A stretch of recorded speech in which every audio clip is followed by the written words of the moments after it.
Ya, Assalamualaikum warahmatullahi wabarakatuh. Untuk video kali ini kita akan membincangkan tentang jawapan kertas 1 bagi soalan MRSM percubaan tahun 2022. Jadi terus tengok soalan 1. Berikut adalah buku catatan pertama bagi perniagaan Raikal Trading. Okay, dia bagi iaitu Jurnal Am dan dia tanya apakah prinsip perakaunan yang diamalkan. Jadi jawapan untuk soalan 1 adalah C. Wang sebagai ukuran ni kita merujuk pada nilai RM yang berada pada lajur debit dan kredit. Soalan yang kedua, manakah ciri yang tepat? Ciri yang tepat bagi syarikat Sahabat Berhad. Okay, ini syarikat awam berhad lah. Dia tidak ada berkaitan Sdn Berhad, ini syarikat awam berhad. Okay, untuk nombor 2, jawapannya adalah C. Okay, diuruskan oleh ahli lembaga, pengarah liability tidak terhad, salah. Ontologi kongsi antara pemilik, salah. Modal disumbangkan oleh rakan salah. Ini adalah syarikat, maka modalnya adalah melalui terbitan share. Soalan 3, yang manakah merupakan kumpulan aset semasa? Okay, nombor 3, jawapannya adalah A. Bank betul, insurans perbayar betul, dividen belum terima pun betul, semua itu adalah aset semasa. Jawapan B yang salah adalah sewa belum bayar, itu adalah liability semasa. Jawapan C yang salah adalah komisen belum terperoleh, itu adalah liability semasa. Dan jawapan D semua salah lah, semuanya adalah liability. Okay, soalan 4, kesan terhadap persamaan perakaunan dia bagi kat kita aset bertambah, liability kekal tidak berubah, ikuti pemilik bertambah. Okay, jawapan untuk soalan 4 adalah B. Pemilik memasukkan wang peribadi. Okay, wang ini dibaca sebagai pertambahan aset. Peribadi ke dalam perniagaan ini difahamkan sebagai pertambahan kepada ekuiti pemilik. Soalan yang berikutnya, soalan kelima. Apakah padanan yang tepat? Padanan yang tepat bagi catatan kontra. Okey, nombor 1, akaun belum terima, catatan kontranya adalah PHR, betul. Belian, catatan kontranya pulangan keluar, betul. Okey, yang ni salah lah, jualan, pulangan masuk. Bank dan tunai ni bukanlah kontra lah, itulah akaun aset masing-masing. Okey, jawapannya adalah A lah, 1 dan 2. Okey, nombor 6. Apakah tujuan diskaun tunai diberikan? Nombor 6 jawapannya adalah C. Mendorong pelanggan membayar hutang dengan lebih cepat. Itu fungsi diskaun tunai. Soalan 7, aliran dokumen yang manakah tepat bagi urus niaga secara kredit? Jawapan soalan 7 adalah D. Okay, katalog, sebut harga, invoice dan resit. Soalan 8, apakah yang sesuai direkodkan dalam Jurnal Am? Nombor 8 jawapannya adalah B. Belian aset bukan semasa secara kredit. Kita tengok jawapan A. Pulangan barang kepada pemekal ni adalah jurnal pulangan belian. Ambilan tunai oleh perniagaan, yang ni adalah buku tunai, manakala D. Jualan barang niaga secara kredit ni adalah item jualan, jurnal jualan. Okay, baik, soalan 9. Petikan buku tunai. Kalau kamu perhatikan, buku tunai ni adalah petikan di sebelah debit. Jadi urus niaga manakah yang menerangkan catatan di atas? Okay, jawapannya adalah D, yang menerima bayaran daripada Ryan Sik dengan cek dan diberi diskaun lah. Ni diskaun diberi. So bank menunjukkan dia dibuat dengan cek. Okay, right. Butiran yang ada nama Ryan Sik ni menunjukkan bahawa tunai itu diterima daripada Ryan Sik. Itu soalan nombor 9.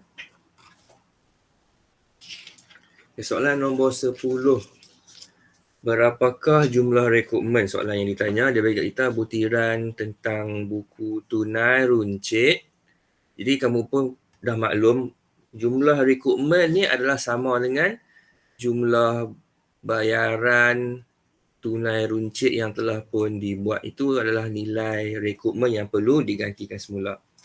Jadi kamu cuba tengok bahagian pembayaran yang manakah yang berkenaan dengan pembayaran tunai runcit. Okay? Yang pertama, kita ambil belanja pos, minuman pejabat, upah kerja pejabat ni bukan, tambang dan alat tulis. Kamu tambah ke semua 4 angka itu dapat jawapannya adalah A lah, RM RM100.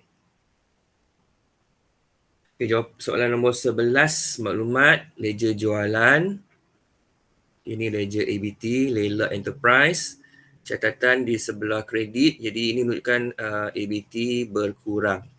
Okay, apakah usaha yang berlaku? Jawapannya adalah D. Okay, Layla Enterprise membuat bayaran kepada Ikhlas Holding dengan cek. Butiran bank menunjukkan dibuat dengan cek. Okay, soalan nombor 12. Kesilapan manakah tidak memberi kesan kepada imbangan duga? Tidak beri kesan ni maksudnya kesilapan yang tidak ketara. Jadi, jawapannya adalah A lah, kesilapan terbalik. Dia tetap memberikan kesan seimbang kepada imbangan duga. Kesilapan menghitung, kesilapan ketinggalan satu catatan, mereka di sebelah yang sama. Tiga-tiga ni adalah dipanggil sebagai kesilapan ketara. Yang kita nak adalah kesilapan tidak ketara. Okey, soalan nombor 13. Apakah tujuan nisbah kecairan? Jawapannya adalah B. Mengukur kemampuan menjelaskan hutang. Okay, itu fungsi nisbah kecairan. Kita melihat komposisi aset dengan liability kita. Okay, soalan berikutnya, soalan nombor 14. Perniagaan Leona. Dia bagi kat kita untung bersih 60,000, margin untung bersih 25% dan kos jualan 168,000. Dia tanya kat kita berapakah untung kasar. Okey, yang ni kita kena guna maklumat yang dibagi ni, margin untung bersih. Margin untung bersih, apakah dia punya formula? Formulanya adalah untung bersih bahagi dengan jualan bersih kali 100. Okey, itu adalah formula margin untung bersih. Kadarnya 25. Jadi kita akan bina persamaan berdasarkan rumus ni. So kita ambil 25 dulu sebagai jawapan ya. 25 sama dengan, okay, untung bersih ada dalam soalan 60,000. Kita nak cari jualan bersih, saya kekalkan huruf J kali 100. Okay, jadi kita buat algebra lah. Kita selesaikan secara algebra. J sama dengan 600,000 kali-kali 60,000 kali 100 ini. Kemudian kita bahagi dengan 25. Kita akan dapat jualan sebanyak RM 240,000. Okay, itu adalah angka jualan. Jadi kita nak kira untung kasar. Kita ada maklumat kos jualan. So kamu pun tahu kan, J tolak KJ, kita dapat untung kasar. Jadi kita akan ambil angka-angka ni lah, angka-angka jualan yang kita kira ni. Dengan angka kos jualan kita buat pengiraan untung kasar.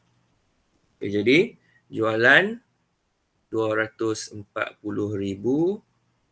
tolak kos jualan 168,000. Kita pun dapatlah untung kasar sebanyak 72,000. Jawapan soalan 14 adalah B. Jadi ingatlah ni langkah 1. Kita mengira jualan. Yang ni adalah langkah yang kedua. Kita mengira kos jualan tolak kos jualan untuk mengira untung kasar. Okay, soalan nombor 15. Imbangan duga. Ditanya apakah M ni berada di sebelah debit. Jadi kamu carilah apakah item yang sesuai yang berada di sebelah debit. Jawapannya adalah B. Hutang lapuk ni belanja. Dividen ni item kredit. Pulangan belian item kredit. Diskaun terima pun item sebelah kredit. Okay, soalan nombor 16. Pasaraya Mersing merekodkan pergerakan inventory dengan menggunakan mesin pengimbas. Pergerakan inventory menggunakan mesin scanner tu. Jadi yang ini adalah kita panggil sebagai sistem inventory berterusan seperti yang kamu lihat di menggunakan pasaraya. Okay, soalan nombor 17. Catatan penutupan yang tepat. Okay, catatan penutupan. Yang tepat kesemua jawapan A sampai D adalah akaun belian. Jadi kena ingat semula akaun belian akan ditutup ke akaun perdagangan. Sebab belian ni berada di bahagian akaun perdagangan. Jadi kamu tengok jawapan yang mempunyai butiran akaun ontologi tu kamu dah boleh pangkah lah. Jadi jawapan A salah, jawapan B pun memang salah sebab dia tulis tu akaun ontologi. Jadi antara jawapan C dengan jawapan D lah yang mana yang betul, jawapannya adalah C. Jadi kamu lihat catatan yang betul lah akaun belian. Belian ni adalah belanja. Belanja bila berlaku belian, kita akan debitkan. Bila kita mengambil barang, niaga kita akan kreditkan dan catatan penutupnya akan berada di sebelah sebelah kredit dalam akaun belian. Okay, soalan nombor 18, apakah sebab berlakunya pelupusan? Okay, sebab pelupusan aset bekas masa, 18 jawapannya adalah B, berlaku kerosakan fizikal dan juga keusangan. Okay, soalan nombor 19, dia bagi kita maklumat pada 1 April, aset kenderaan harga kos 178,500 dan nilai buku. Kemudian dia beritahu maklumat susut nilai 5% kaedah baki berkurangan. Dia tanya kita, berapakah susut yang terkumpul pada 31 Mac 2022? Kita diberi maklumat awal tahun dan kita diminta mengira SNT pada akhir tahun. Ni awal, yang 31 Mac ni akhir. Okey, baik. Kaedah baki berkurangan ni, apa dia punya formula? Peratus susut nilai darab dengan nilai buku. Jadi, nilai buku dah ada dah kat atas ni. So, kita boleh ambil terus lah. Kita pun kira dia punya susut nilai. Jadi, 5% darab dengan 58,800. Kamu akan dapat susut nilai tahun semasa adalah 2940. Yang ni adalah belanja susut nilai tahun semasa. Soalan nak SNT. Okay, jadi SNT, kamu tengok balik lah. Di atas ni pun kamu kena kira dulu SNT yang lama lah. So SNT ni kamu pun tahu. Kita ambil harga kos tolak dengan SNT dapat nilai buku. So ni kamu kena buat pengiraan yang reverse lah kan. So harga kos tolak dengan nilai buku, kamu akan dapat balik SNT yang sedia ada. 119,700. Yang ni SNT yang sedia ada. So nak dapat SNT yang terkini, so kita ambil yang lama 119,700 tambah dengan yang baru 2940. Kita dapat jumlah SNT-nya 122,640. Jawapannya adalah B. Okay, soalan 20. Dia minta kita buat pelarasan ni. Apakah nilai yang tepat dalam imbangan duga terselaras? Okay. Bila sebut perkataan terselaras ni maksudnya selepas pelarasan. Okay, kita punya tarikh imbangan duga 30 Jun. Kemudian dia bagi maklumat tambahan, kita ada insurans. Insurans ni belanja. Yang ni hasil, tak masalah tu. Cuma nak tengok pelarasannya. Insurans dibayar tempoh setahun bermula 1 Januari 2021. Jadi Januari sampai tarikh 30 Jun berapa bulan? Kita cuma ada 6 bulan sahaja. Jadi insurans ni yang jadi belanja baru 6 bulan. So 1,500 kena kali dengan 6/12. So ini insurans kita dapat 750. Itu nilai insurans. Okay, kemudian untuk komisen pula dia beritahu komisen 270 belum diterima. Belum diterima, kita kena tambah. Jadi untuk komisen kita akan dapat nilai barunya adalah 3840. Jadi tengok jawapanlah yang mana ada dua angka tu. Jawapannya adalah C. Insurans 750, komisen 3840. Okay, soalan nombor 21. Butiran manakah direkodkan dalam buku tunai kemas kini? Okay, dividen, cek tak laku. Cek belum dikemukakan, bukan dia. Deposit belum dikemukakan pun bukan. So, jawapan dia adalah 1 dan 2. Yang ni adalah buku tunai biasalah. Memang buku tunai sebelum kemas kini memang dah ada. Okay, memang dia dah ada. dalam tu. Yang kita nak rekod selepas kita nak kemas kini adalah dividen dan cek tak laku. Yang ni daripada penyata bank, cek tak laku ni kita nak tolak semula semasa kita mengemas kini buku tunai. Itu soalan nombor 21. Okey, soalan berikutnya, soalan 22. Maklumat berikut diperoleh daripada Aisyah Enterprise. Dia bagi petikan buku tunai. Ini sebelah kredit. So, sebelah pembayaran. Kemudian angka dia 435. Nombor cek yang sama dengan penyata bank. Maksudnya usaha yang sama, cuma berlaku kesilapan amount. Jadi sebiasalah untuk tajuk penyata bank ni, kesilapan kita faham berlaku dalam buku tunai. Ini angka yang betul adalah angka 543. Angka yang salah adalah 435. Jadi kita tengok dia sebelah tolak. Tolak betul. Yang ni tolak yang betul 543. Tolak yang salah 435. Jadi kita terkurang tolak. Kita terkurang tolak sebanyak RM 108. Dan kita tolak ambil beza dua angka ni kan. 543 dengan 435 beza dah RM108 lah, terkurang tolak. Jadi nak buat apa pembetulan dalam buku tunai? Dia tanya kita kan soalan tu. Bagaimanakah? Apakah catatan betul dalam buku tunai kemas kini? So kita terkurang tolak, maka kita kena buat apa? Kita kena tolak lagi. Dalam arti kata kita kena kreditkan lagi buku tunai kita. Maka jawapannya memang adalah A. Dan kita kena kreditkan lagi buku tunai kita sebanyak RM108 yang kita terkurang tolak tersebut. Okay, soalan nombor 23, dia bagi kita rikasan belanjawan tunai. Dia minta kita kira Q. Q ni di bawah ni adalah baki akhir. So, kamu kena faham baki akhir ni kita kena kira pada bulan yang pertama lah. So, baki akhir bulan Februari dia bagi. So, bawa ke atas. Kita ada sini RM18,000. Kita tambah RM12,000, tolak RM8,000. Kamu dapat P. Baki akhir pada bulan Mac adalah sebanyak RM22,000. Kita bawa semula ke bulan April, RM22,000.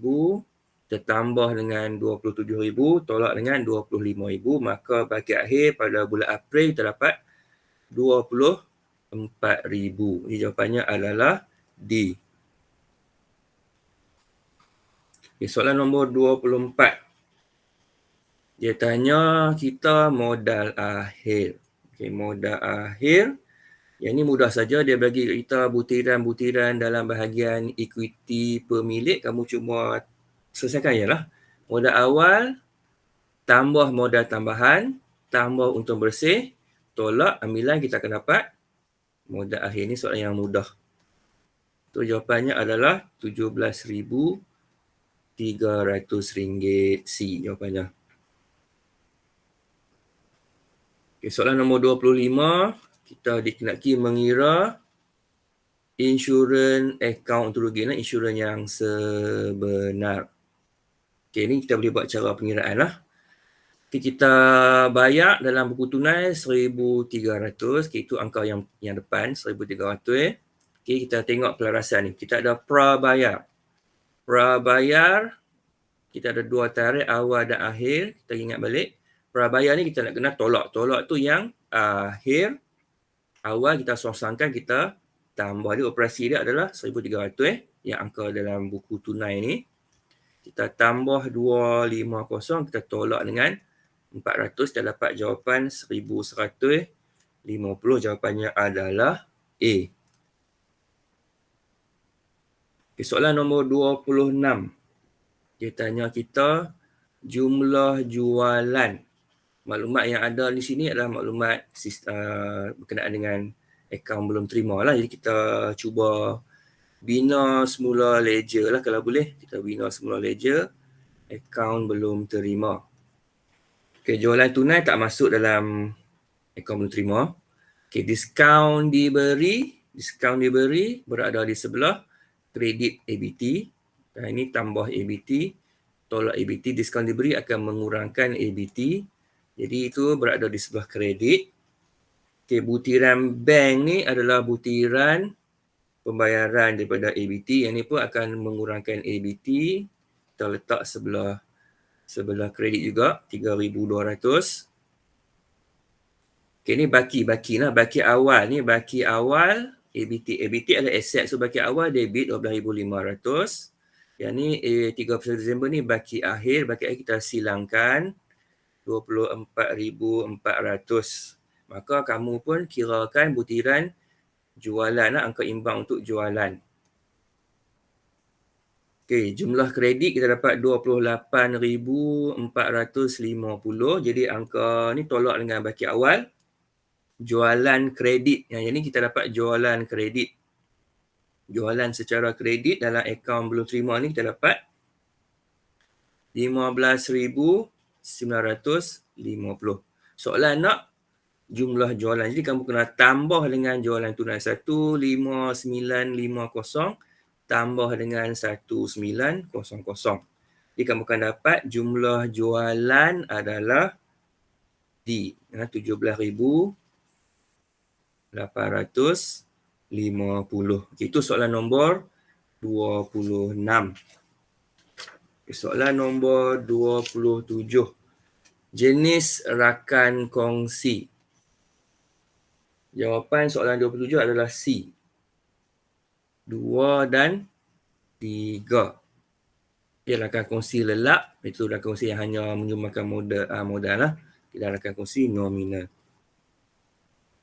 Okay, nombor 28. Faedah atas ambilan. Dia minta kita kira faedah atas ambilan. Kita lihat maklumat yang diberikan. Okay, tarikh 31 Julai, berakhir 31 Julai. Ambilan wafi pada 1 Ogos. Dia ada buat 2 kali ambilan. Ambilan yang pertama dan ambilan yang kedua pada 1 April. Mula 1 Ogos dan yang kedua 1 April. Faedahnya sebanyak 6%. Okay, so kita kira assessing lah.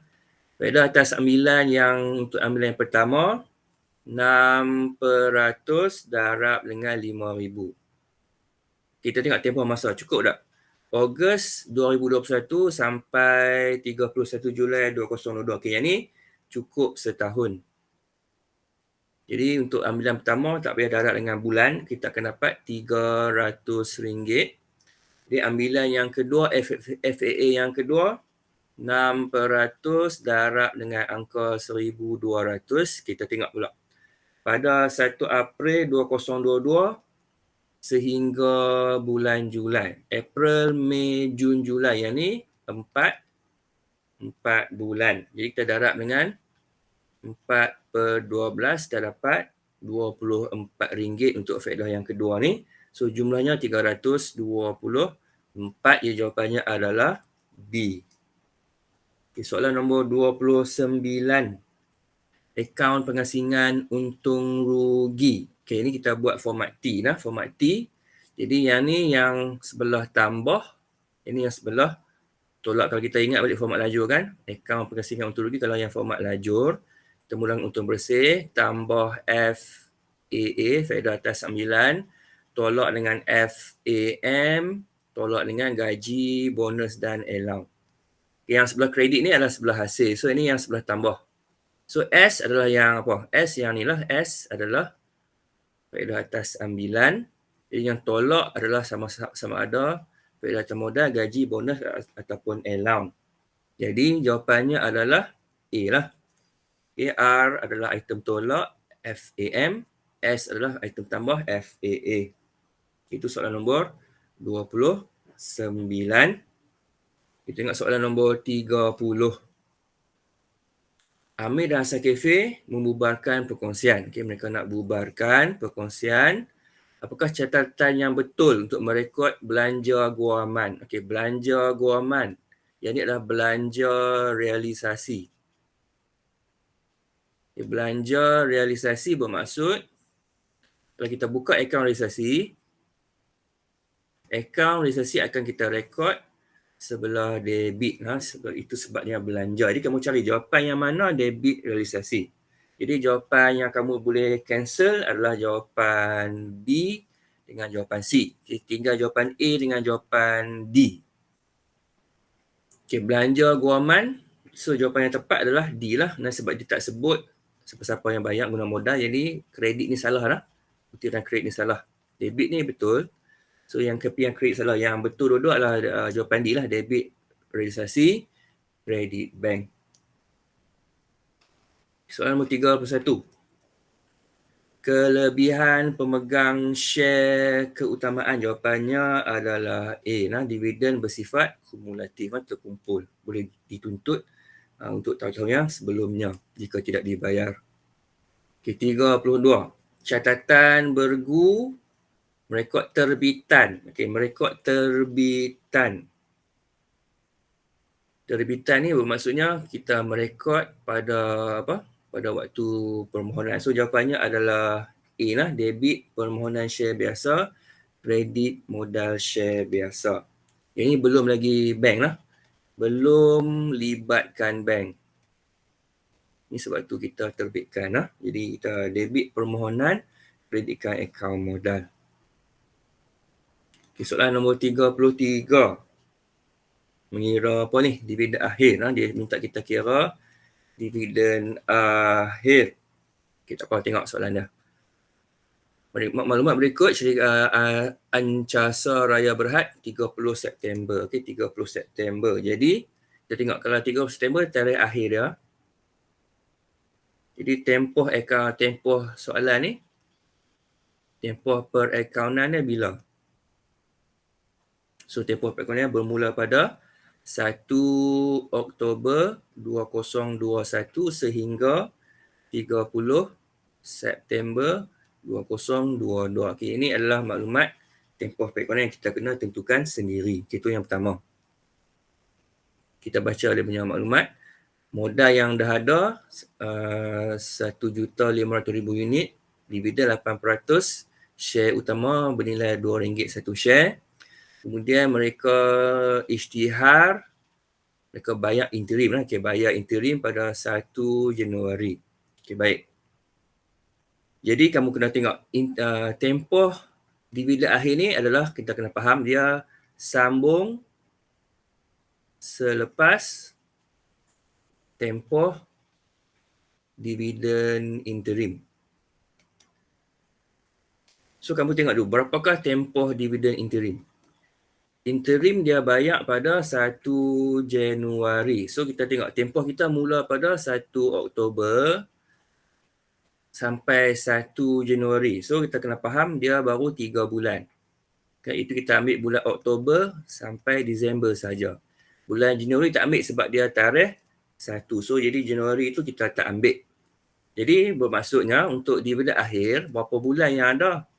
Jadi dividen akhir kita ada lagi 9 bulan lah daripada tarikh Januari sampai tarikh 30 September. Jadi daripada Januari sampai 30 September.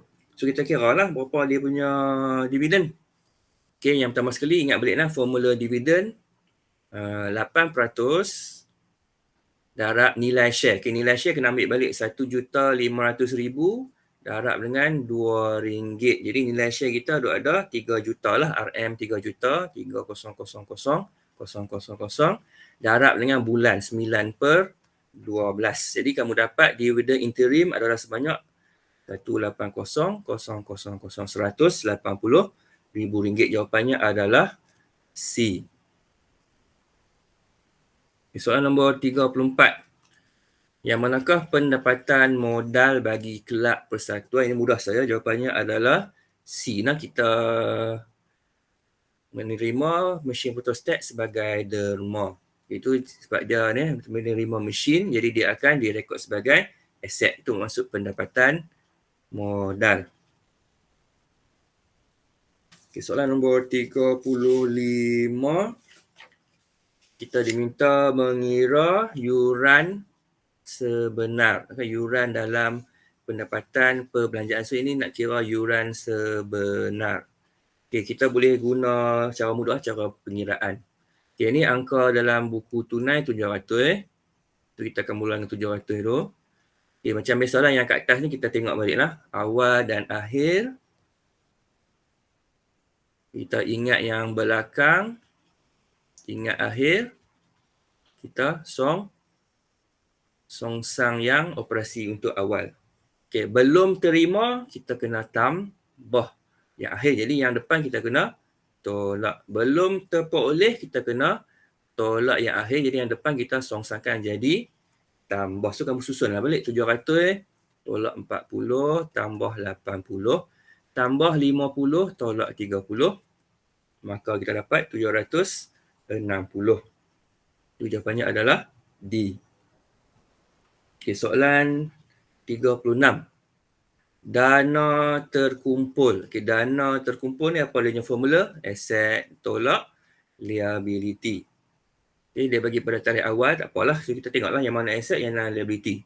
Alat sukan, aset, tunai aset, yuran belum terperoleh, liability. Okay, derma tidak terlibat. Derma adalah hasil. Jadi, yang ni tidak terlibat dalam pengiraan kita. Kita cuma ambil 3 item yang pertama saja. So, aset tambah alat sukan, tambah tunai, tolak dengan yuran belum terperoleh. Jadi, kita dapat jawapannya adalah D, 3680. Derma tidak terlibat dalam mengira dana terkumpul. Okay, soalan nombor 37. Dia tanya kita, butiran kos prima. Kos prima ni, apa dia? Bahan langsung, buruh langsung dengan belanja langsung. Kita tengoklah yang mana yang ada dalam senarai tu. Ketuhar, bukan dia. Kadar bayaran, bukan dia. Okay, upah operator kilang ni betul. Ni buruh langsung. Okay, tepung gandum dari ni betul. Yang ni adalah bahan langsung. So, jawapannya adalah 3 dan 4 iaitu D. Okay, soalan nombor 38. Okay, dia tanya kat kita, berapakah kos prima? Okay, jadi di sini kamu kena seolah kamu kena bina semula penyata pengeluaran. Kamu kena bina penyata pengeluaran.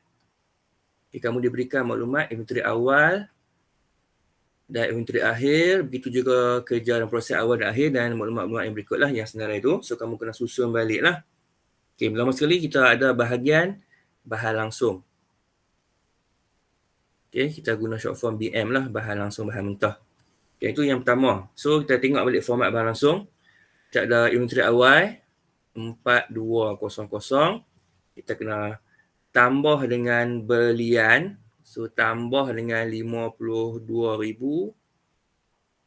Okay, kita tolak dengan inventory akhir lah. So, 5,600 ke yang tu. Bahagian bahan langsung. Okay, kemudian kamu ada buruh. Okay, kamu ada buruh langsung. Okay, buruh langsung ni lah 11,000 ni. Okay, so kita tambah dengan 11,000. Kemudian kamu ada belanja langsung. Okay, belanja langsung ni yang ni royalty lah, belanja langsung. Belanja langsung kita tambah 2,000. Okay, dia cuma nak kos prima saja. So, ada 3 komponen lah, bahan langsung, buruh langsung dengan belanja langsung. Kamu tengoklah maklumat yang berkenaan saja, yang tak berkenaan tak payah ambil. Okay, so kamu total, kamu buatlah pengiraan semua ni. Inventory awal, tambah beli, tolak inventory akhir, tambah buruh, langsung tambah dengan belanja langsung. Kamu dapat sini 63,600. So, jawapannya adalah B. Okay, itu jawapan 38 untuk mengira kos prima.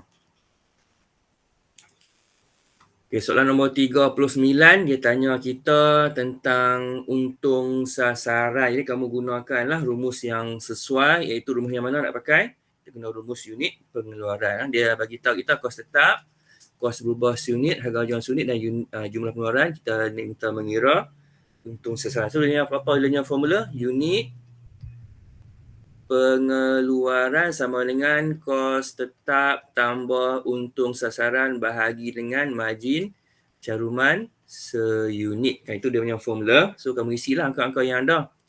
Unit pengeluaran ni 5,000. Jadi 5,000 kos tetap 6,500 tambah untung. Yang ni kita nak kira secara letak huruf X bahagi dengan margin caruman. So, inilah margin caruman. 6/2. Okey, harga seunit tolak dengan kos berubah seunit.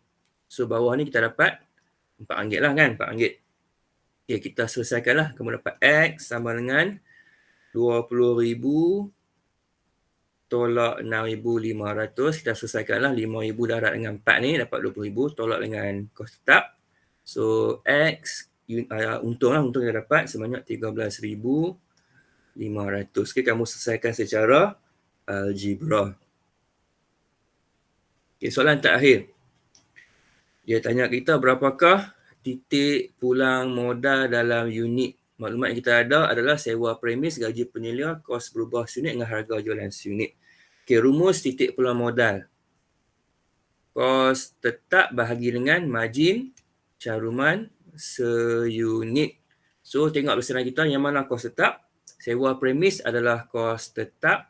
Gaji penyelia ni adalah kos tetap. So, kos tetap berjumlah RM4,000. Masukkan dalam persamaan. 4,000 bahagi dengan margin caruman seunit. Itu harga tolak dengan kos berubah seunit. Okay? 10 tolak 5. Jadi kamu selesaikan, kamu dapat 800 unit. Okey, jawapannya adalah A. Okey, itulah jawapan untuk soalan kertas 1 bagi MRSChem. Okey, sekian, terima kasih.